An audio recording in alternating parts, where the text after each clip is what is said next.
안녕하세요 여러분. 목요일 데일리 마켓 브리핑입니다.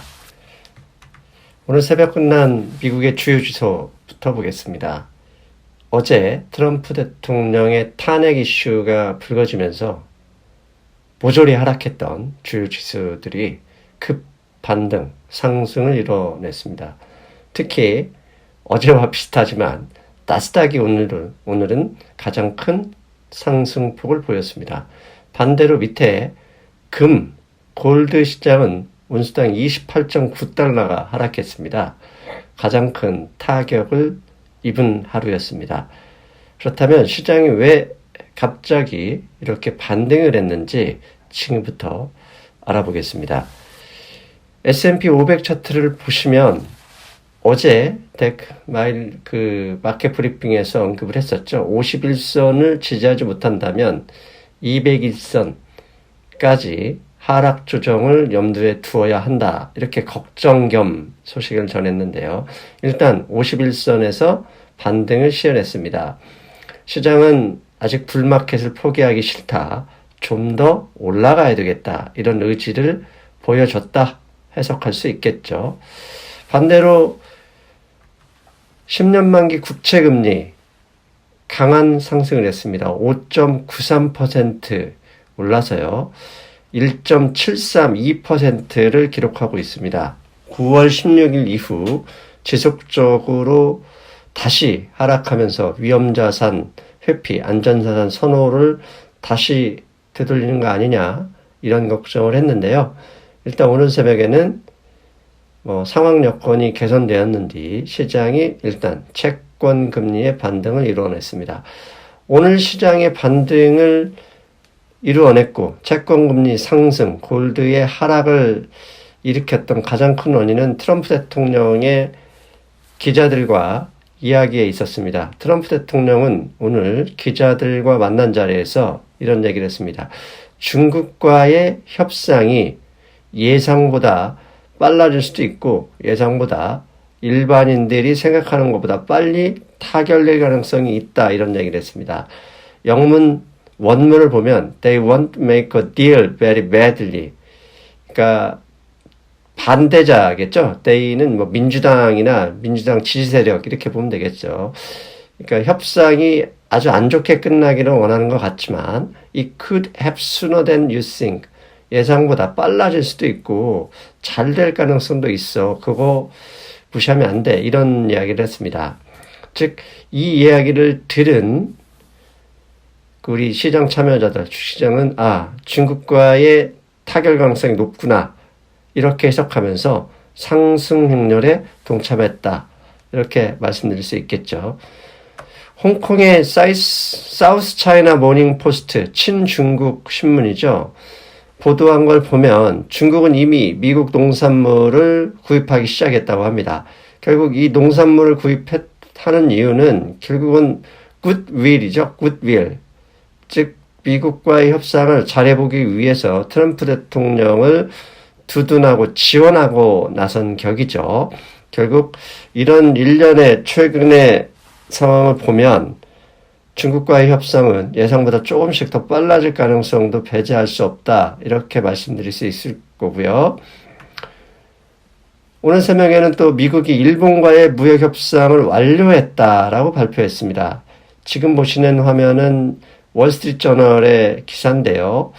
협상의 핵심 내용을 보면 일본이 미국 농산물에 대해서 관세를 많이 부과하고 있는데 이 농산물 관세 72억 달러 상당의 관세를 낮추기로 결정을 했습니다. 그래서 다른 신문들을 보면 일본과의 무역 협상은 결국 미국 그러니까 농부들의 승리다. 미국 농산물의 승리다. 이런 기사가 많이 나왔습니다. 자, 앞서서 중국과의 협상도 지금 미국 농산물을 일단 수입 확대하는 것부터 시작했고요. 일본과의 무역 협상도 생각보다 빨리 끝났습니다. 농산물을 확대, 관세를 낮춰주는 걸로 결국 트럼프의 지지, 확실한 지지 세력이죠. 미국 농민들의 표를 완전히 단속하고 있다. 이렇게 보실 수 있죠. 지금 2019년에 미국 농산물 특히 소이빈, 대두의 수출을 보면 위의 그래프가 지금 월간 대두의 수출량입니다. 그런데 파란색은 중국에 수출하는 거고요. 회색은 중국을 포함한 전체입니다. 그런데 2019년 보시면 중국에 대한 수출이 완전히 줄어들면서 전체적인 수출까지 저렇게 박살이 났죠. 미국 농부들이 불만이 아무리 트럼프를 지지한다고 해도 점점 심해질 수밖에 없고, 저걸 인식하고 있는 트럼프 대통령은 지지율에 민감할 수밖에 없겠죠. 그러다 보니까 결국은 최근에 무역 협상을 적극적으로 미국 농민들을 위해서 추진하고 있는 것은 아닐까, 이렇게 추정해 볼 수는 있습니다.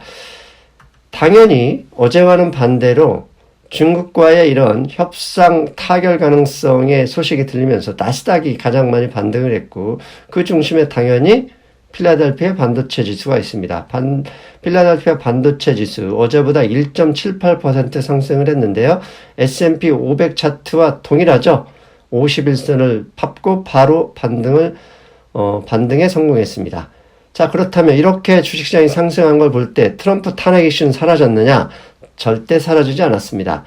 트럼프 대통령이 어제 마켓 브리핑에서 말씀드린 것처럼 통화속 기록을 공개했습니다. 그러면 통화속 기록을 공개해서 탄핵 논란이 없어졌느냐?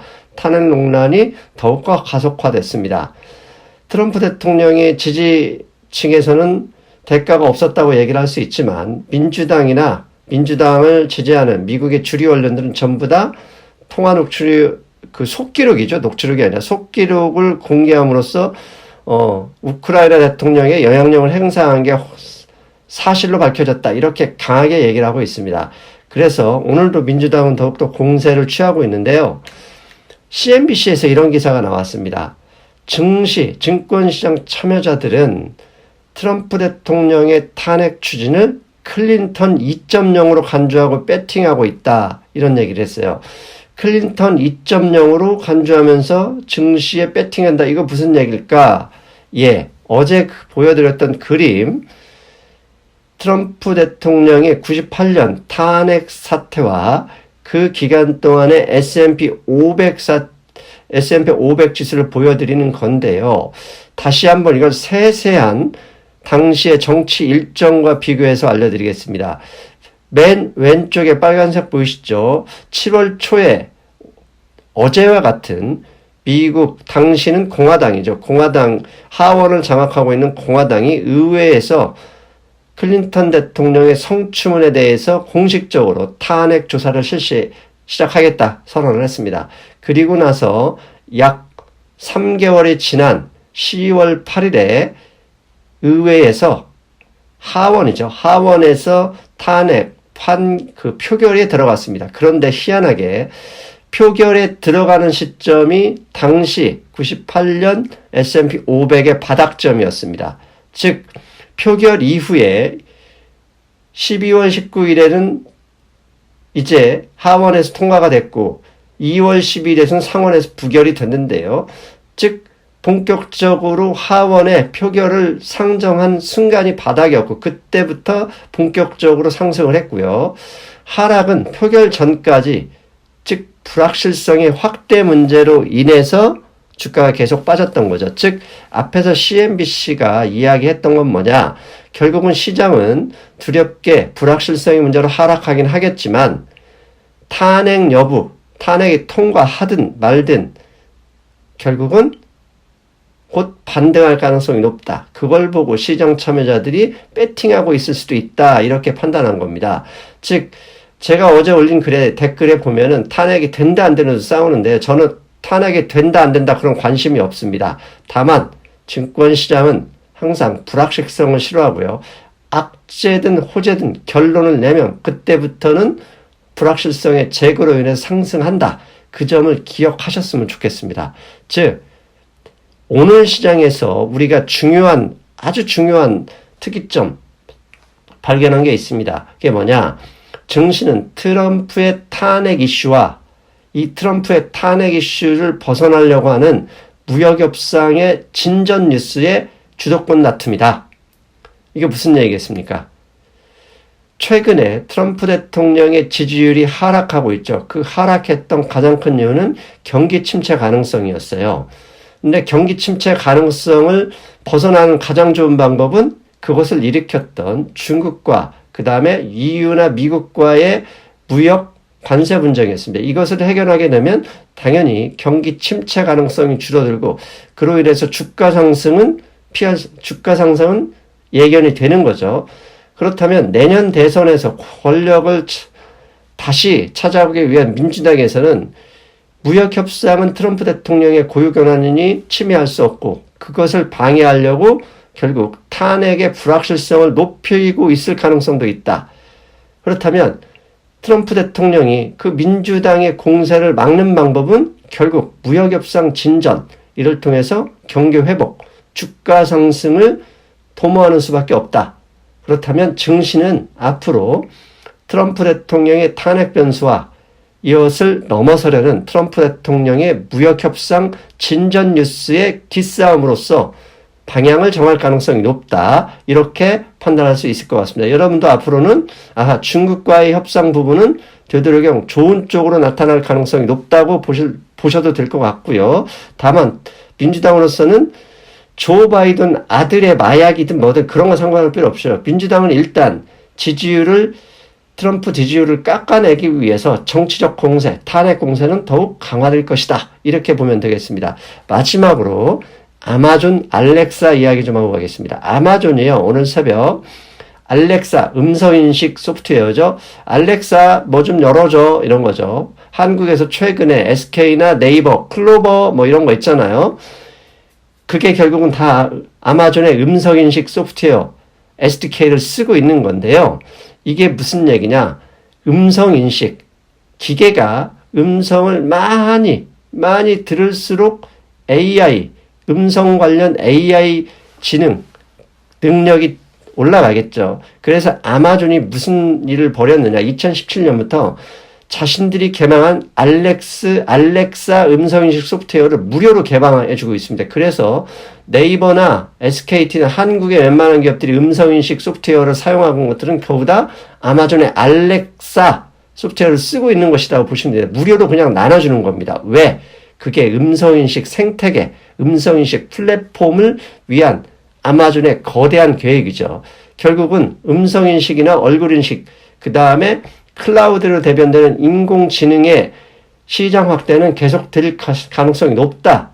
결국 아마존이 확인한 것이다. 이렇게 보여줄 수 있겠습니다. 이에 대해서는 조만간 제가 특집 방송 준비해 보고요.